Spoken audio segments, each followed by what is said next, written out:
श्री महाप्रज्ञ गुरवे नमः।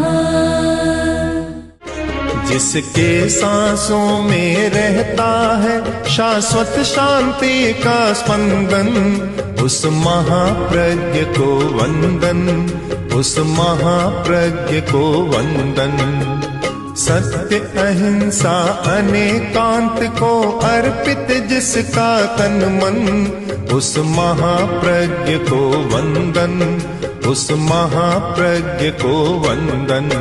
जिसके सांसों में रहता है शाश्वत शांति का स्पंदन, उस महाप्रज्ञ को वंदन, उस महाप्रज्ञ को वंदन।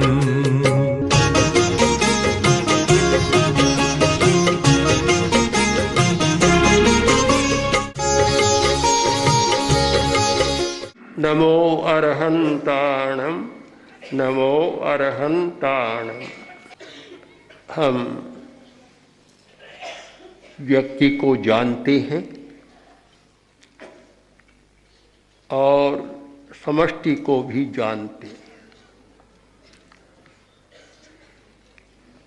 वैदिक साहित्य की भाषा में हम पिंड को जानते हैं और ब्रह्मांड को भी जानते हैं।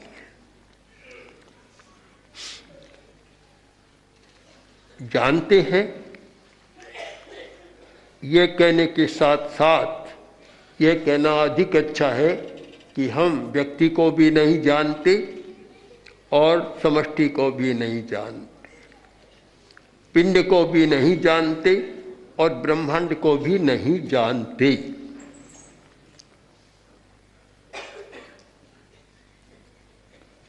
ये दोनों बातें परस्पर विरोधी लगती हैं, पर वास्तव में ये विरोधी नहीं। इसका कारण हर द्रव्य या अस्तित्व के दो रूप हैं, अव्यक्त और व्यक्त। व्यक्त बहुत थोड़ा है और अव्यक्त बहुत ज्यादा। हम इंद्रिय चेतना वाले प्राणी केवल व्यक्त को जानते हैं, अव्यक्त को नहीं जानते। और यह कहने में कोई अतिशयोक्ति नहीं कि अव्यक्त एक समुद्र है और व्यक्त उसमें एक छोटा सा टापू है, छोटा सा द्वीप है। हम बहुत कम जानते हैं, समग्रता से किसी को नहीं जानते। मैंने अनेक बार लोगों से सुना कि मैं उस व्यक्ति को जानता था, परंतु उसका एक नया रूप मेरे सामने आया। पहले मैं इस रूप में नहीं जानता था कि कलकत्ता से एक साहित्यकार का पत्र आया, उससे एक पुस्तक मिली, अक्षर को प्रणाम। बहुत पुरानी हमारी कविता की पुस्तकें थी, अक्षर को प्रणाम, जो केवल आचार्य तुलसी के लिए समर्पित थी, पुस्तक मिली। तो उसने आश्चर्य के साथ बहुत बातें लिखी। ये भी लिखा कि आपके निबंधों को मैं पढ़ता हूँ, विचारों को पढ़ता हूँ, पुस्तकों को पढ़ता हूँ, पर आप कविता भी लिखते हैं, मुझे पहली बार पता चला। आश्चर्य नहीं है? मैंने किसी प्रश्न में कहा था कि मेरा सारा जीवन लेखन का साहित्य से ही प्रारंभ, कविताओं से ही प्रारंभ हुआ था। आजकल कम कर दी, जब दर्शन के क्षेत्र में आगम संपादन में लगे तो कम हो गया, किंतु प्रारंभ तो वहीं से हुआ था। पर इन वर्षों में कह सकता हूँ कि मेरा वह रूप अव्यक्त है और लेखन का रूप व्यक्त है। लोग व्यक्त को जानते हैं, अव्यक्त को नहीं जानते। जो दूर हो गया, व्यवहित हो गया, वह भी अव्यक्त में चला जाता है। तर्कशास्त्र में 3 शब्द आते हैं, विप्रकृष्ट, व्यवहित और सूक्ष्म। सूक्ष्म तो इंद्रिय चेतना वाले प्राणी दूर को नहीं जानते, एक रेंज, एक सीमा तक किसी चीज को जानते हैं। आँख की भी एक सीमा है, कान की भी एक सीमा है, पांचों इंद्रियों की सीमा है कि अपनी सीमा में, अपनी रेंज में उसको हम जानते हैं और किस फ्रीक्वेंसी में जानते हैं, ये सारा नियत है। सब कुछ नहीं जानते। और इसके सिवा मन की कल्पनाओं को भी नहीं जानते। एक आदमी को देखते, चेहरा सामने है, उसके हाव भाव को भी जान लेते हैं कि वह व्यक्त होता है, किंतु अंतःकरण में कितना क्या है हम उसे नहीं जानते। तो उस व्यक्ति ने ठीक लिखा और बड़ा आश्चर्य किया। मुझे इस बात का आश्चर्य हुआ कि मैं दर्शन और आगम के क्षेत्र में तो बाद में गया, किंतु पहले साहित्य के क्षेत्र में ही प्रवेश हुआ था। तो मुझे भी आश्चर्य अस्वाभाविक नहीं, उसको आश्चर्य वह भी अस्वाभाविक नहीं, क्योंकि उसके सामने वह रूप कभी आया नहीं था। तो हम इस सच्चाई को समझने का प्रयत्न करें कि हम व्यक्त को जानते हैं, तो जो दूर है उसे नहीं जानते, जो व्यवहित है उसको नहीं जानते। व्यवधान आ गया, पर्दा आ गया, अब पर्दे के पीछे क्या हम नहीं जानते, भीत आ गई, भीत के पीछे क्या हम नहीं जानते, वह व्यवहित हो गया।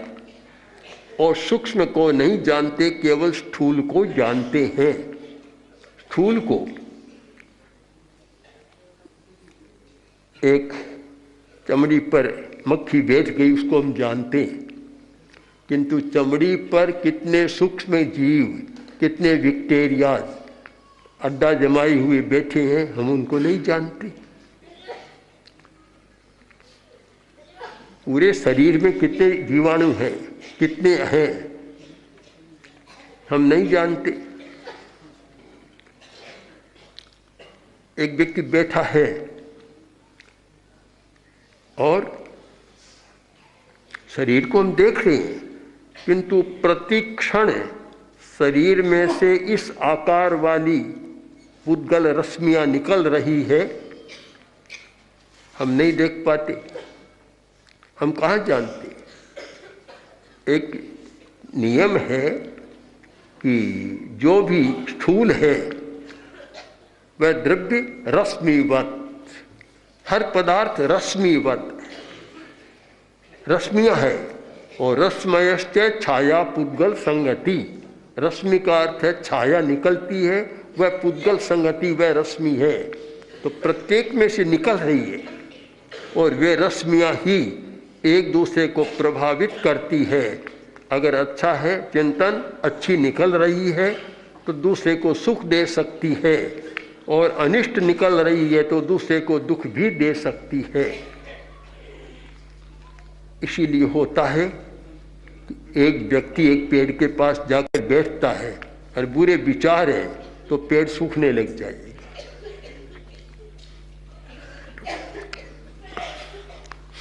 एक व्यक्ति जिससे भारतीय राजा ने चीन में भेजा और इसलिए भेजा कि वहाँ की स्थिति क्या है, बौद्धिकता क्या है, समझ क्या है, सब चीज़ का अध्ययन करो और फिर यहाँ आओ। वहाँ गया, अतिथि बनकर गया राज्य का और रहा। तो वहाँ के अधिकारियों ने पूछा कि यहाँ तुम कब तक रहोगे। वह जिस अतिथि गृह में ठहरा था उसके सामने एक बहुत बड़ा पेड़ था। तो उसने कह दिया कि जब तक ये पेड़ सूखेगा तब तक मैं रहूंगा। तब उन्होंने सोचा तुम्हारी अंत्येष्टि भी यही होगी, फिर ये पेड़ तो सूखेगा नहीं, तो जाओगे नहीं, अंत्येष्टि यहीं करोगे तुम। तो जो कुछ भी हो, ये पेड़ सूखेगा तब मैं जाऊंगा, नहीं तो नहीं जाऊंगा। बात समाप्त हो गई। अब प्रतिदिन उसने काम शुरू किया कि पेड़ के पास जाकर और अनिष्ट भावनाएं शुरू कर दी। एक मंगल भावना, एक अमंगल भावना, नकारात्मक भावनाएं शुरू की कि तुम खड़े हो, कितने दिन हो गए, बहुत पुराने हो गए हो, अब तो जल्दी गिरो, तुम्हारे पत्ते सूख जाए, टहनियाँ टूट जाए, तुम्हारा तना भी टूट जाए, जड़ उखड़ जाए, तुम जल्दी करो। इस प्रकार के सारी शब्दावली को लेकर और अमंगल भावनाएं शुरू की, जिसे कहते हैं शाप, अभिशाप। वरदान और अभिशाप ये दोनों काम करते हैं। आशीष भी काम करती है और अभिशाप भी काम करता है। अगर अच्छे भावों से जिन पुद्गल रश्मियों का निस्सरण होगा, वे रश्मियाँ मुर्दे को भी जिला देगी। अगर सूख रहा है पेड़ तो भी हरा भरा कर देगी। प्रसिद्ध बात है कि श्री कृष्ण ने बांसुरी बजाई और पूरा बाग हरा भरा हो गया। ऐसी और अनेक घटनाएं मिलती है प्राचीन साहित्य में, अनेक व्यक्तियों के द्वारा। तो अमंगल भावना करता रहा। कुछ ही दिनों में जो इतना बड़ा विशाल पेड़ हरा भरा, जिसका तना अच्छा था, एक दिन धराशायी हो गया। और वह बोला कि मैं अब जा सकता हूं। सबको आश्चर्य हुआ कि हुआ कैसे, कैसे हुआ। कोई उसकी स्थूल व्याख्या तो नहीं की जा सकती, कोई उसकी विवेचना भी नहीं कर सकता, किंतु इष्ट मनोवृत्ति अनिष्ट मनोवृत्ति दोनों का कितना प्रभाव होता है। तो फिर सारी बात हुई। उसने कहा कि मैं तुम्हें यह बताने आया हूं कि भारत में मानसिक विद्या का कितना विकास हुआ है, ये बताने के लिए मैंने ये मात्र प्रयोग किया है। वह प्रयोग व्यक्तियों की समझ में आया होगा, पर बेचारे वृक्ष के तो समझ में नहीं आया कि ये कौन सा प्रयोग है। तो हम अपने मनोबल के द्वारा, मानसिक शक्ति के द्वारा जो पुद्गल निकलते हैं, उनका भी उपयोग कर सकते हैं। तो पुद्गल हमारे मनोवर्गणा के पुद्गल, मानसिक पुद्गलों की रश्मियां जब चिंतन करते हैं, प्रति क्षण निकलती है। जो सोचते हैं उसी आकार में हमारी पुद्गल रश्मियां निकलती हैं और वे आकाशिक रिकॉर्ड में चली जाती हैं। और फिर मन प्रयोज्ञानी या विशिष्ट मन को जानने वाले अध्येता हो, उन्हीं पुद्गल रश्मियों को पकड़कर और जान लेते हैं कि 1000 वर्ष पहले इस व्यक्ति ने इस बारे में क्या सोचा था। पूरा चित्र सामने आ जाता। वचन की रश्मियां भी निकलती है, वाणी के पुद्गलों की रश्मियां भी निकलती है, और वे भी व्यक्ति को प्रभावित करती है, बहुत ज्यादा प्रभावित करती है। स्थूल रूप में मन सूक्ष्म है, वचन के ओर पुद्गल करती हैं, रश्मियां प्रभावित करती है। बोले तब तो प्रभावित आदमी होता ही है, बिना बोले भी प्रभावित हो जाता है। क्योंकि हमारी वाणी भी 2 प्रकार की है।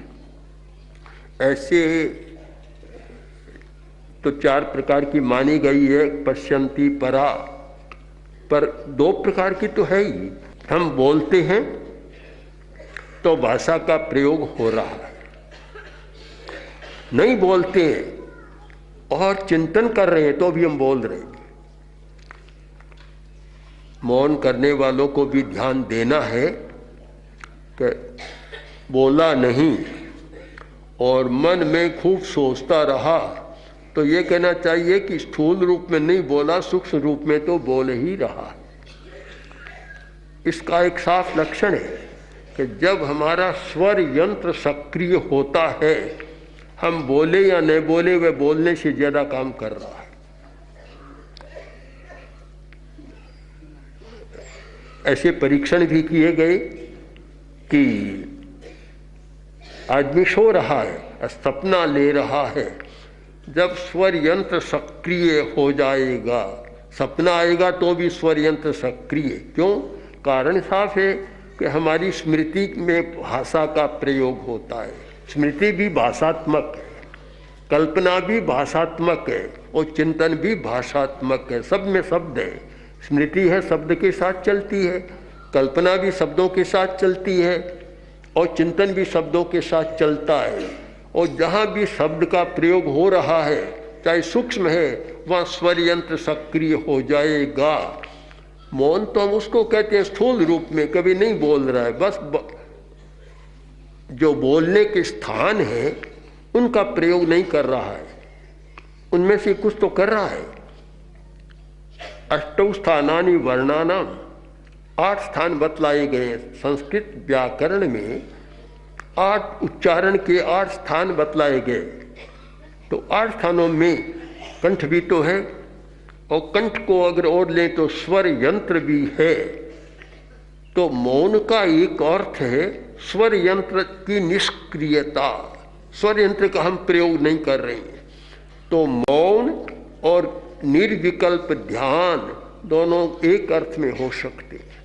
चाहे भले उसे मौन कह दो और चाहे निर्विचार ध्यान कह दो। जहाँ विचार आया वहाँ तो शब्द आ जाएगा। वाणी चाहे मुंह से बाहर नहीं आई पर भीतर में तो वाणी चल रही है और उसके परमाणु भी बाहर जा रहे हैं। इसीलिए हम जो सोचते हैं वह क्रियान्वित होने का कारण क्या? वे पुद्गल तो बाहर जाकर काम कर रहे हैं। ये टेलीपैथी का, परामनोविज्ञान में टेलीपैथी का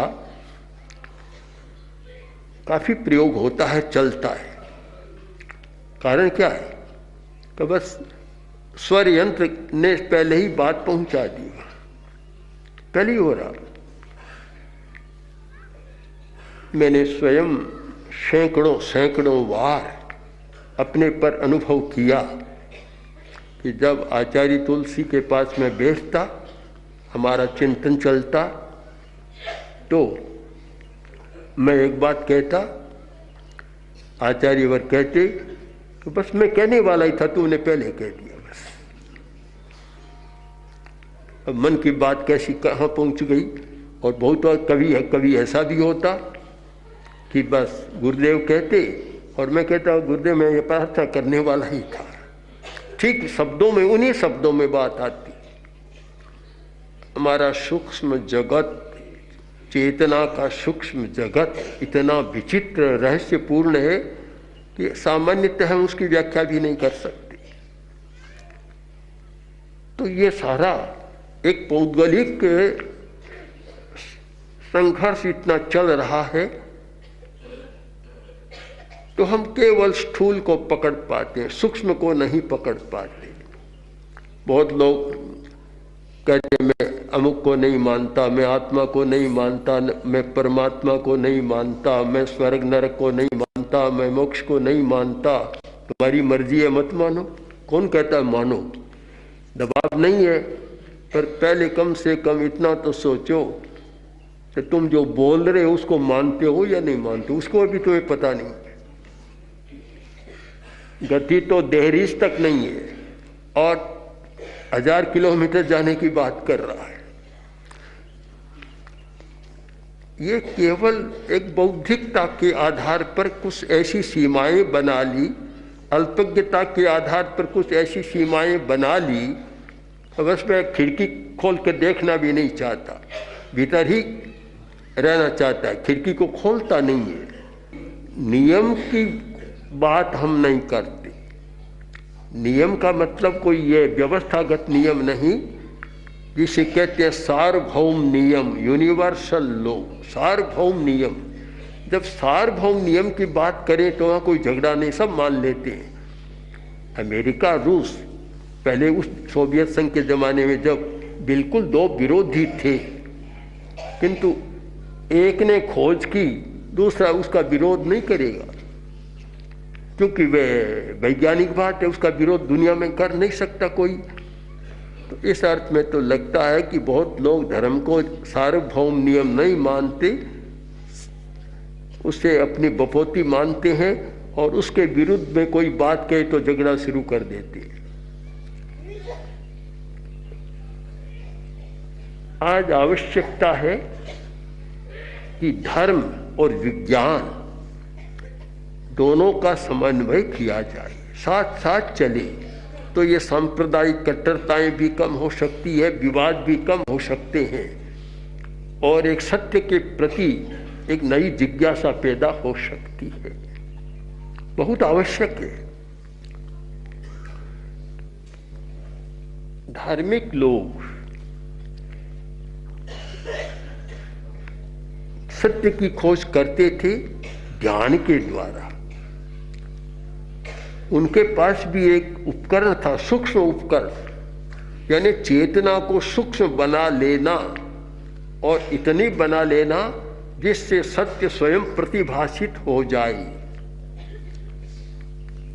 मेरे मन में कभी प्रश्न उठता है, अब उसका उत्तर कोई दे तो अच्छी बात है, कि सूंठ गर्म होती है, काली मिर्च गर्म होती है, खस ठंडा होता है, गुलाब का फूल ठंडा होता है। ये किसने प्रारंभ में किसने खोजा? अब तो सब जान गए। प्रारंभ में किसने खोज की? क्योंकि सूंठ गर्म होती है, क्या खाकर पता लगाया? खाने पर तो बड़ा अंतर है, एक को गर्म है और एक को वह ठंडी भी लगती है, गर्म लगती नहीं है किसको। वह तो प्रकृति का तारतम्य हो गया। जिसकी प्रकृति पित्त प्रधान है उसको तो गर्म लगेगी, और जिसकी प्रकृति कफ प्रधान है उसको गर्म नहीं लगेगी। पर वास्तव में वह गर्म है। ये सारा एक वनस्पतियों का विश्लेषण है, हजारों हजारों पेड़ पौधों का विश्लेषण जो मिलता है। कैसे किया? न तो 2000 वर्ष पहले, 1500 वर्ष पहले कोई लेबोरेटरी थी,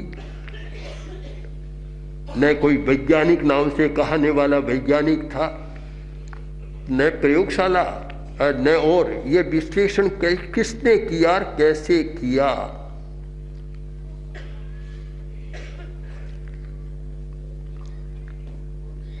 कारण कि भीतर में ही वह चेतना की शक्ति है। ध्यान के द्वारा उसको सूक्ष्म कर लिया जाए तो यह सब कुछ हो सकता है। इसीलिए कहा जाता है कि धन्वंतरी जो आयुर्वेद के बड़े प्रारंभकर्ता जैसे हुए हैं, उन्हें अतीन्द्रिय ज्ञान प्राप्त था। जैन आगम साहित्य में उल्लेख है, जैन भाष्य चूर्णी आदि में, कि धन्वंतरी को विभंग ज्ञान यानी अतीन्द्रिय ज्ञान प्राप्त था। जब अतीन्द्रिय ज्ञान है तो एक पेड़ के सामने जाकर बैठा और देखना शुरू किया, उसके सारे गुण धर्म, सूक्ष्म से सूक्ष्म रहस्य उसके सामने आ जाएंगे। हस्ता मलकवत, जैसे हाथ में आंवला है वैसे उसकी सारी बातें सामने आ जाएगी। हम ध्यान के द्वारा सूक्ष्म चेतना को जागृत कर सकते हैं और सूक्ष्म चेतना ही सूक्ष्म तत्व को पकड़ सकती है। स्थूल चेतना के द्वारा कभी सूक्ष्म को जाना नहीं जा सकता। तो इसलिए चाहे मौन, चाहे ध्यान, चाहे स्वाध्याय, ये साधन हैं जिनके द्वारा हम अतीन्द्रिय चेतना का विकास कर सकते हैं। हर धार्मिक का और उनमें भी विशेषतः साधु साध्वियों का एक लक्ष्य बनना चाहिए कि मैं अपनी साधना के द्वारा अतीन्द्रिय चेतना का विकास करूं। केवल हम कह दें कि आचार्य भिक्षु को अंतिम समय में अवधि ज्ञान या मुख ज्ञान हुआ था, यह तो मात्र पुनरुच्चारण है। हम बता दें स्थिति को, किंतु हम स्वयं वैसा बन सकते हैं। इस दिशा में अगर हमारा प्रस्थान हो तो एक बहुत ही धर्म की एक गरिमा बढ़ सकती है, धार्मिक की गरिमा बढ़ सकती है और सच्चाई को समझने का मौका भी मिल सकता है। इसलिए हर व्यक्ति का काम है कि वह धर्म का ध्यान के साथ उपयोग करें और इस बात को स्मृति में रखें कि ध्यान युक्त धर्म ही आगे सच्चाई की ओर ले जाने वाला है। जहाँ ध्यान नहीं है वहाँ नहीं होता। इसीलिए कहा गया शुक्ल ध्यान, धर्म ध्यान, शुक्ल ध्यान। अगर उसकी नहीं होती तो कैसे होता? धर्म ध्यान शुक्ल ध्यान के बिना केवल ज्ञान भी पैदा नहीं होता। वह तभी होता है जब शुक्ल ध्यान की अवस्था में आ गया। इसलिए हम धर्म को, ध्यान को, मौन को, ये जो सच्चाइयाँ हैं, ये केवल स्थूल रूप में न पकड़ें, सूक्ष्मता के साथ पकड़ने का प्रयत्न करें। ओम आर्हम। ओम श्री महाप्रज्ञ गुरवे नमः।